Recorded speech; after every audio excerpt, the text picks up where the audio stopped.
Start करते हैं। अगर आपने इंस्टाग्राम पर अभी तक फॉलो नहीं किया है तो कर लीजिएगा, अदिति_JRF अड्डा के नेम से। JRF अड्डा के ऊपर आप लोगों का प्रीमियम बैच चलता है और इस प्रीमियम बैच के अंदर अभी देखो आपके पास बहुत कम समय बचा है, तो एकदम स्ट्रक्चर्ड तरीके से आप लोग पढ़ाई कर सकते हो। तो जून और दिसंबर वाले अटेम्प्ट दोनों के लिए ही आप लोगों के पास में यहाँ पर जो है वो क्लासेस आपको मिल जाएगी। 12 महीने का लाइव कोर्स होता है, जो भी 12 महीने के अंदर आप लोगों के लिए चीजें लॉन्च की जाएगी वो सारी की सारी आपको अवेलेबल यहाँ पर हो जाए। आज मैं आप सभी लोगों को जो भी 50 टॉपिक मार्क करके दे रही हूँ, ये जो आप लोगों के 50 टॉपिक्स हैं, इन 50 टॉपिक्स को हम कवर करेंगे बॉटम अप अप्रोच के अंदर। बॉटम अप अप्रोच का मतलब होता है कि पहले आप इनके क्वेश्चंस को देखेंगे और उस क्वेश्चन के अंदर हम लोग जो है वो कीवर्ड आइडेंटिफाई करने की कोशिश करेंगे और इसके बाद में जो है वो हमारे पास में जो चारों ऑप्शंस हैं, उन चारों ऑप्शंस के हम वन लाइनर्स जो है वो हम लोग रीड करेंगे, नोट्स बनाएंगे, जैसे भी आपको लग रहा है वैसे करेंगे। राइट, तो हम क्या करेंगे, नोट्स बनाएंगे और हमारी तैयारी अच्छी करेंगे। राइट, अब अगर मैं बात करूं तो ये पूरी की पूरी चीजों में एक जो इंपॉर्टेंट बात है वो आपको ये समझनी होगी कि जब आप कोई भी क्वेश्चन को रीड करते हो, क्वेश्चन का आंसर सही क्या है वो मार्क करते हो, तो हमें बाकी चार ऑप्शंस क्यों गलत हुए हैं इस पर ज्यादा फोकस करना होगा। देखो समय कम है, एफर्ट कम लगाने हैं, इसीलिए बोल रही हूँ थोड़ा सा स्मार्ट स्टडी करना पड़ेगा। और इस स्मार्ट स्टडी के अंदर मैंने जैसा कहा कि आपको गलत ऑप्शन को पहले पिक करना सीखना पड़ेगा। इससे फायदा ये होगा कि हमारे पास में जो डोमेन है पढ़ने की वो कम हो जाएगी ऑटोमेटिकली। ये हुआ आपका स्टेप 1। अब आता है स्टेप 2। अक्सर आप सभी लोगों ने सोचा होगा कि जब भी हम किसी एग्जामिनेशन की तैयारी करते हैं तो एक पारीटो रूल हम हमेशा पढ़ते हैं, और मैं हमेशा बोलती हूँ that 30% of your syllabus contain 70% of your examination के अंदर सवाल। 30% ऑफ दैट सिलेबस, उस 30% ऑफ द सिलेबस के लिए अब मैं आपको एक और फॉर्मूला देती हूँ। कंपटीशन देखिएगा, आप सब लोग अच्छे से जानते हो कि जो कंपटीशन है यूजीसी नेट एग्जामिनेशन पेपर 1 का, वो अप्रोक्सीमेटली 10 लाख बच्चों के साथ में होने वाला है। ये 10 लाख बच्चे जो है ये आपके पेपर 2 के अकॉर्डिंग डिवाइड करूं तो रेयर भी होंगे और कॉमन सब्जेक्ट वाले भी होंगे। हिस्ट्री वाला भी होगा, है ना, इंग्लिश वाला भी होगा, कॉमर्स वाला भी होगा, कंप्यूटर साइंस वाला भी होगा, तो फिलोसफी वाला भी होगा, पब्लिक एडमिनिस्ट्रेशन वाला भी होगा, है ना। या तो रेयर होगा बच्चा या फिर कॉमन होगा, बट पेपर 1 उन सभी के लिए कैसा है, कॉमन है। पेपर 1 तो उन सभी को क्या करना पड़ेगा, पेपर 1 तो उन सभी को पढ़ना पड़ेगा ही पड़ेगा। अब मैं आपको ये इसलिए बता रही हूँ क्योंकि आपको ये समझना पड़ेगा कि अगर आप सभी लोगों का कॉम्पिटिशन इन लोगों से है तो ये 30% जज करने के लिए आपको आपके पेपर 2 का हेल्प लेना बहुत ज्यादा जरूरी हो जाएगा। राइट, आपको जो है वो आपके पेपर 2 का हेल्प लेना बहुत ज्यादा जरूरी हो जाएगा। मैं ये इसलिए बोल रही हूँ कि आपके सिलेबस में, आपके पेपर 2 के सिलेबस में डेफिनेटली कोई ना कोई एक ऐसी यूनिट आने वाली है जो आपके बहुत ज्यादा काम आएगी आपके पेपर 1 के अंदर। राइट, आपके पेपर 1 में बहुत ज्यादा वो काम आने वाली है। अगर मैं बात करूं तो सिनेरियो ऐसा होने वाला है कि अगर जैसे मैं कंप्यूटर साइंस की हूं तो मुझे पता है कि मैथमेटिकल रीजनिंग और आईसीटी और डेटा इंटरप्रिटेशन जैसी जो ये तीनों यूनिट्स हैं ये मेरे बहुत ज्यादा काम की है। आपको ये करना है कि आपको आपके सब्जेक्ट के अकॉर्डिंग ये देखना है कि मेरे सब्जेक्ट में इस 30% की कवरेज में मैं कौन से वाले यूनिट को लेकर आऊं। राइट, मैं कौन से वाले यूनिट को लेकर आऊं। एटलीस्ट आपकी 3 से 4 ऐसी यूनिट होगी जो डेफिनेटली इस 30% के अंदर लाई करेगी ही और करेगी। और ये जो आप लोगों की यूनिट्स है ना, आपके लिए पढ़ना भी आसान हो जाएगा। मेरी बात ध्यान से सुनिएगा, अगर एफर्ट कम लगाना है तो पेपर 2 का हेल्प लो। पेपर 1 के अंदर आपका जेन्युइनली जल्दी भी सिलेबस खत्म होगा और आपके लिए आसानी भी हो जाएगी।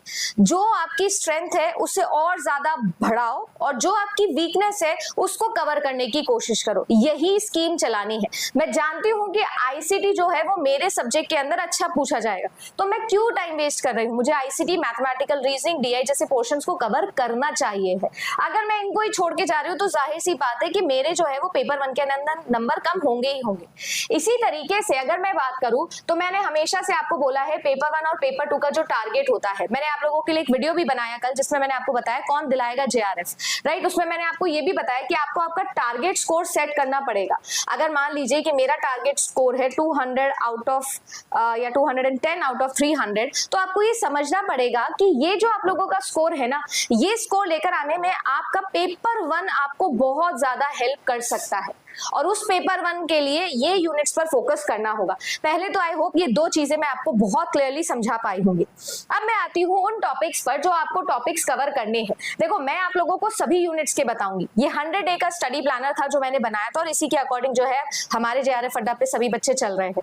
ये चीज मैं आप लोगों को भी बता रही हूँ। अब आप लोग इसे कैसे मोल्ड करोगे, आप लोग इसे मोल्ड करोगे सर, और वो भी 30% में वो वाला पार्ट रखोगे पेपर 1 का जो आपके पेपर 2 से कोरिस्पॉन्ड करता है। आप कमेंट सेक्शन में अपने पेपर 2 लिखना, मैं जरूर आप लोगों को रिप्लाई करके बताऊंगी अगर आपको नहीं मिल रहा है तो। जैसे आप सब जानते हो कि कॉमर्स के अंदर कोई भी बच्चा जो है उसके लिए मैथमेटिक्स वाला पोर्शन अच्छा आएगा, रिसर्च वाला पोर्शन अच्छा आएगा, उसको पता है ये चीज होगी। कोई हिस्ट्री का बच्चा है तो उसके लिए हायर एजुकेशन अच्छा आएगा, हायर एजुकेशन उसका पावरफुल होना चाहिए, उसकी स्ट्रेंथ होनी चाहिए।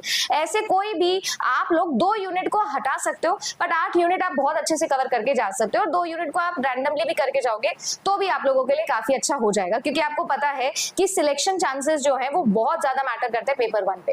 तो अगर मैं आप लोगों से बात करूं तो ये आप लोगों का पूरा सिनेरियो है जिसमें मैं हमेशा आपको रिकमेंड करती हूँ कि डेली एक आरसी और एक डीआई जो है वो आपको सॉल्व करना ही करना है। अक्सर बच्चे डीआई और मैथमेटिकल रीजनिंग को छोड़ के जाने का प्लान करते हैं या उनमें से पूरे क्वेश्चन नहीं बना पाते, बट मैं फिर आपको बोल रही हूँ अगर डीआई छोड़ के जा रहे हो, अगर आप लोग मैथ्स छोड़ के जा रहे हो तो सोचो एनवायरमेंट और हायर एजुकेशन बहुत अच्छा होना चाहिए। दोनों जो है आपको पता लगाना पड़ेगा कि या तो आप लॉजिक वाले हो बंदे या आप रटने वाले बंदे हो, दोनों में से एक तो होना ही पड़ेगा, नहीं तो एकेडमिक एग्जाम में सिलेक्शन नहीं हो सकता। अब अगर मैं बात करूं तो आईसीटी के अंदर ये सारे टॉपिक्स है जो आप लोगों के लिए बहुत ज्यादा इंपॉर्टेंट है। ये जो पीडीएफ है ये मैं आपको दिखा भी रही हूँ ताकि आपके काम भी आ सके। अगर मैं बात करूं तो हम सब लोग जानते हैं इसमें सबसे इंपॉर्टेंट टॉपिक आप लोगों का मेमोरी हायरार्की है जो आप कभी छोड़ के नहीं जा सकते हो। बीच बीच में जो है, क्योंकि ये 100 डे का प्लान था तो बीच बीच में मैंने प्रीवियस ईयर क्वेश्चन भी मेंशन किए। इन सबको अगर आप हटा दोगे तो ये 50 टॉपिक आपको बहुत इजीली कवर करने हैं। अगर मैं बात करूं तो आप लोगों का मेमोरी हायरार्की का न्यूमेरिकल वाला पार्ट हो गया, इंटरनेट वाला टॉपिक हो गया, है ना। इसके अलावा आप सभी लोगों के लिए मैलवेयर और साइबर सिक्योरिटी वाला टॉपिक हो गया। इसके अलावा अगर मैं बात करूं तो आप सभी लोगों के लिए सॉफ्टवेयर और इनपुट आउटपुट डिवाइसेस वाला टॉपिक हो गया। सेम चीज मैं मैथमेटिकल रीजनिंग में बोलूंगी तो एवरेज, परसेंटेज, एज, ये तीनों आप लोगों के बहुत इंपॉर्टेंट है। रेशियो एंड प्रोपोर्शन बहुत इंपॉर्टेंट है। स्पीड एंड डिस्टेंस आप लोगों के लिए बहुत इंपॉर्टेंट है। प्रॉफिट एंड लॉस आप लोगों के लिए बहुत इंपॉर्टेंट है ना। सिंपल इंटरेस्ट, कंपाउंड इंटरेस्ट आप लोगों के लिए बहुत इंपॉर्टेंट है। देन अगर मैं बात करूं तो हमारे लिए 100% एक सवाल बनेगा कोडिंग, डिकोडिंग या फिर सिटिंग अरेंजमेंट में से एक का। देन आता है आप सभी लोगों के लिए रिसर्च की प्रोसेस के ऊपर सवाल बनता है। टाइप्स, सैम्पलिंग दोनों के ऊपर सवाल बनता है। मेजरमेंट स्केल पिछली बार का हॉट टॉपिक रहा था, वेरी वेरी इंपॉर्टेंट क्वेश्चन बनता है। इसके अलावा हाइपोथेसिस या हाइपोथेसिस टेस्टिंग, दोनों में से किसी एक पर तो क्वेश्चन बनेगा ही बनेगा।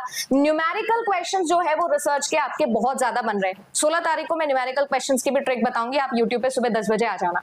इसके अलावा रेफरेंसिंग मेरे हिसाब से एक बहुत इंपॉर्टेंट टॉपिक है जो आपको पढ़ के जाना चाहिए। देखो एथिक्स थोड़ा बहुत आप खुद लगा सकते हो, पर रेफरेंसिंग स्टाइल या प्लेजरिज्म जैसे टॉपिक्स है ना, या फिर टूल्स वाले टॉपिक, आईसीटी एंड रिसर्च वाला टॉपिक, ये आपको पढ़ना पड़ेगा। बाकी सब में आप कॉमन सेंस भी लगा सकते हो। देन आता है आप लोगों के लिए सिलोजिज्म वाला टॉपिक हो गया। इसके अंदर मैं मानती हूँ लॉजिकल रीजनिंग में स्क्वायर ऑफ ऑपोजिशन आपके लिए बहुत इंपॉर्टेंट है। मूड्स एंड फिगर आपके लिए बहुत इंपॉर्टेंट है। अगर आपको नहीं पता तो एसपीएम वाले क्वेश्चन सब बनने लगे हैं। जितने भी बच्चे जो पेड गए याद होगा, मैंने एसपीएम की अलग से 2 क्लासेस दी आपके लिए, है ना। फिर इमीडिएट इन्फेरेंस हो गया आप लोगों का। इसके अलावा आपकी फैलेसी वाला टॉपिक हो गया। ये लॉजिकल रीजनिंग में इंपॉर्टेंट हो गए आपके। इसके बाद अगर मैं बात करूं तो इंडियन लॉजिक वाला टॉपिक हो गया। एक क्वेश्चन आप लोग यहाँ पर एक्सपेक्ट कर सकते हो। देन आता है हायर एजुकेशन, एंशिएंट एजुकेशन और यूनिवर्सिटी वाला टॉपिक आपका बनता ही बनता है।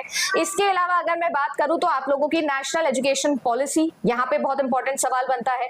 इसके अलावा अगर बात की जाएगी तो आप लोगों की टाइप्स ऑफ यूनिवर्सिटीज पर बड़े सवाल बनते हैं। डिजिटल इनिशिएटिव जो है वो बहुत इंपॉर्टेंट है, इस पर आप लोगों के सवाल बनेंगे ही बनेंगे, राइट। इसके बाद अगर मैं बात करूं तो कम्युनिकेशन यूनिट आ जाती है हमारी, और कम्युनिकेशन यूनिट को मैं हमेशा से ही बोलती हूँ कि सबसे अनप्रेडिक्टेबल यूनिट में से एक है आपकी कम्युनिकेशन।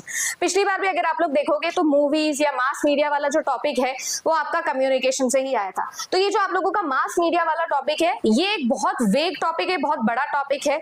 जिनका पेपर 2 मास कम्युनिकेशन है उनके तो बहुत फायदे होने वाले हैं यहाँ पर, बट स्टिल मैं ये बोलूंगी बेसिक्स ऑफ कम्युनिकेशन पढ़ के जाओ। बैरियर्स, टाइप्स ऑफ कम्युनिकेशन, है ना, मॉडल्स ऑफ कम्युनिकेशन, इतना बेसिक आप करके जाओ। और सबसे अच्छी चीज है कम्युनिकेशन को कवर करने की, इसके पिछले 6 साल 10 साल के प्रीवियस ईयर सारे के सारे एज इट इज कर जाओ आप, at least you will be very very good. Then आता है people development environment, pollution pollutant वाला टॉपिक इंपॉर्टेंट है, sustainable development goal, millennium development goal. इसके अलावा यहाँ पर इंपॉर्टेंट है आप सभी लोगों के लिए नेचुरल एनर्जी रिसोर्सेज वाला टॉपिक है ना। पॉल्यूशन और पॉल्यूटेंट के साथ साथ यहाँ पर आप लोगों के जो कन्वेंशन है वो भी बहुत ज्यादा इंपॉर्टेंट टॉपिक हो जाते हैं। आई होप आप ये सारे नोट डाउन कर रहे होंगे। देन आता है टीचिंग एप्टीट्यूड, टीचिंग एप्टीट्यूड के अंदर आप लोगों का लर्नर और टीचर सेंट्रिक अप्रोचेस बहुत इंपॉर्टेंट है। मॉडर्न मॉडल्स जो है आपके, ट्रेडिशनल टीचिंग और मॉडर्न टीचिंग दोनों ही आपके इंपॉर्टेंट है। फिर थ्योरीज के ऊपर सवाल बनता है एंड यहाँ पर भी जो आप लोगों के टूल्स है, स्वयं प्रभा के चैनल्स, यहाँ से सवाल बनता है। और एक सवाल बहुत फ्रीक्वेंटली आपकी ह्यूमन मेमोरी सिस्टम से बनना जा रहा है, तो आपको उसको भी कवर करना है। जून 2025 जो था ना, उसके अंदर आप लोगों के काफी बढ़िया सवाल जो है वो आपने देखे थे आपके इस टॉपिक से।